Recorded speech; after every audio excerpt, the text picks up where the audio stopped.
Sir ఇప్పుడు అశు రెడ్డి ఒక big boss celebrity అయ్యుండి ఒక ధర్మేంద్ర అనే వ్యక్తిని ప్రేమించి పెళ్లి చేసుకుంటానని చెప్పి అతని దగ్గర నుంచి 9,35,00,000 తీసుకుంది అని అయితే అతను కేసు ఫైల్ చేయడం జరిగింది. సో ఇదంతా నిజమే అంటారా లేకపోతే ఏంది సార్? నిజమా కాదనేది మనం ఎలా చెప్తామమ్మా. కాకపోతే ఇక్కడ ఏంటంటే ఈ మధ్య నేను ఒకటి చదివాను. అదేంటంటే అసలైన ఆనందం అంటే ఏంటండి, ఓకే, అవసరాలు వేరు, కోరికలు వేరు. అవసరాలు ఏ మనకు ఉంటాయి, అవి తీర్చేందుకోసం మనం ఏ పనులు చేస్తుంటాం. దానికి కొంచెం లిమిటెడ్గా చేసుకుంటే సరిపోద్ది. కోరికలు వేరు. ఈరోజు పలానా సినిమాలో నాకు వేషం వస్తే బాగుంటా అనుకుంటాం, అది వచ్చిన తర్వాత మళ్ళీ ఇంకోటి కావాలనుకుంటాం. దానికి అంతం లేదు. అందులో ఈ సెలబ్రిటీల విషయంలో మనం చాలా విషయాలు తెలుసుకోవాలి. ఏంటంటే ఒక అమూల్యమైనటువంటి అవకాశం లేదా అమూల్యమైనటువంటి విలువలు కలిగినటువంటిది సమయం. సెలబ్రిటీలకి అటువంటి అవకాశాలు సమయం వచ్చినప్పుడు మరి దాన్ని అవకాశంగా తీసుకొని అడ్డదారులు దక్కి తొందరగా వెళ్ళిపోవాలని కొంతమంది, ఆ అడ్డదారులు దొక్కకుండా కొంతమంది ఉన్నారు. ఏదైనా సరే వాళ్ళు అనుకున్న ప్రిన్సిపల్ ఖచ్చితంగా అది.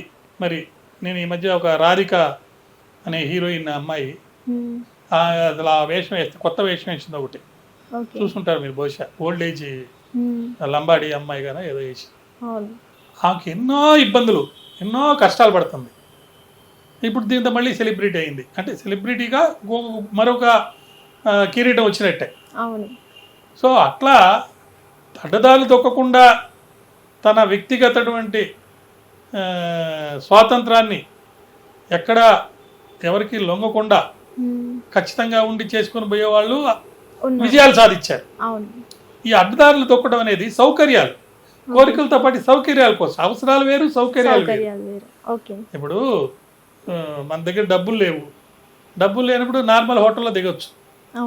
డబ్బులు లేనప్పుడు నార్మల్ హోటల్లో దిగకుండా పెద్ద హోటల్ దిగితే అది అవసరం కాదు, అది కోరిక.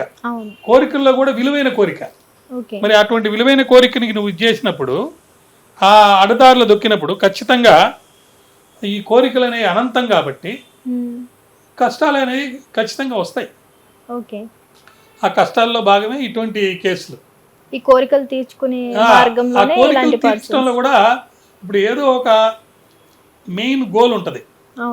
ఆ గోల్ అచీవ్ చేయాలంటే ఈ సెలబ్రిటీస్కి టైం బీయింగ్లో కొన్ని మెయింటైన్ చేయాలి. అలాంటి వాళ్ళు ఏ డ్రెస్ వేసుకుపోయినా చెల్లుతుంది.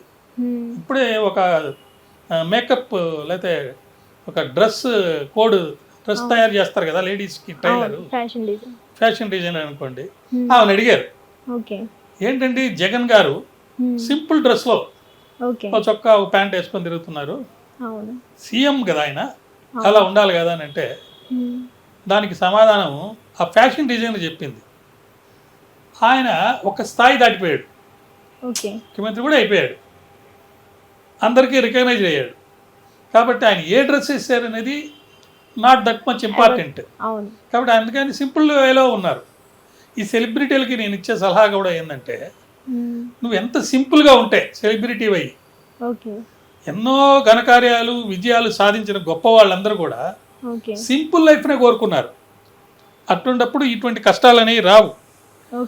దాన్ని వదిలేసి దేనికోసం నువ్వు తాపత్రయపడుతూ అడ్డదారులు దొక్కి పరిగెడుతుంటే జరగబోయేది ఏంటంటే, నువ్వు చేసుకున్నటువంటి ఒక వ్యవస్థ ఏదైతే ఏర్పరచుకున్నావో అది నిన్ను ఎక్కడికి లీడ్ చేస్తుందంటే కొన్ని వ్యసనాలకు లోనైపోతావు.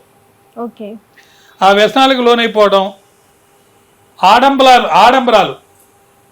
మా ఏరియాలో మీకు తెలుసో తెలీదో ఒక పర్టికులర్ క్యాస్ట్ ఉంది. వాళ్ళు ఒక వాళ్ళలో 2 వర్గాలు అనమాట. అంటే ఆ క్యాస్ట్లోనే 2 రకాల వాళ్ళు. నేను చెప్పదలుచుకోలేదు క్యాస్ట్ ఏందని, నేను చెప్తే కూడా అర్థమైపోద్ది. ఏంటంటే డబ్బు గల్లోళ్ళు, డబ్బు లేని వాళ్ళు అదే క్యాస్ట్లో.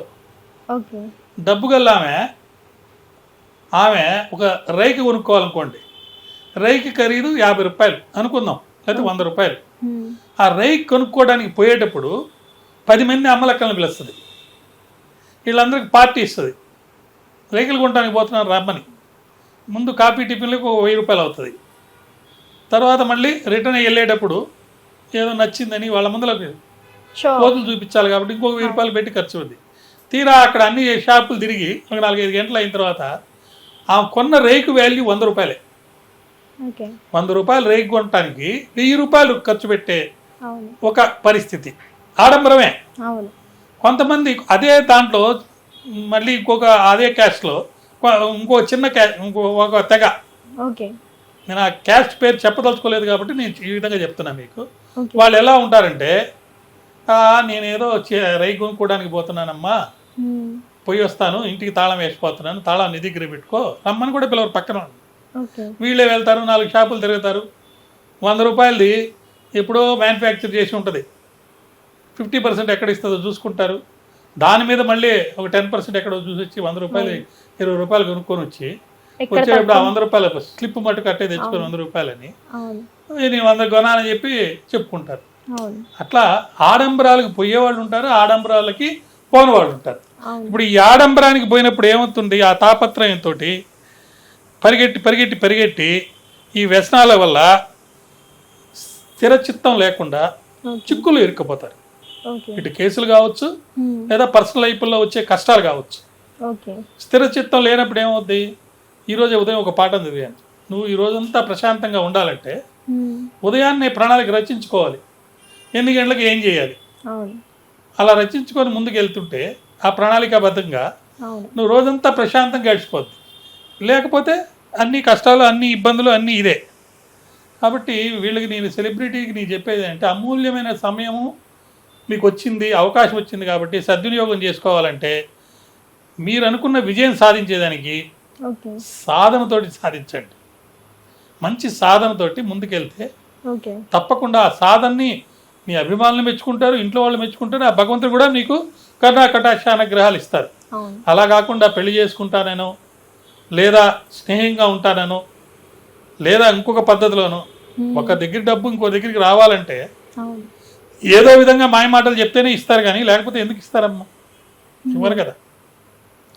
సో ఈ అవసరాలు, కోరికలు, తాపత్రయం ఇవన్నీ మనం గమనించినప్పుడు మనకు తెలుసుకునేది ఏంటంటే తృప్తి ఉండాలి మనిషికి. ఆ తృప్తి కూడా నీకు ఉండాలి అంటే దానికి కూడా సాధన చేస్తేనే తృప్తి వస్తుంది. ఊనే నేను తృప్తి పడ్డానంటే నిజంగా మనసు తృప్తి పడదు దేనికి కూడా.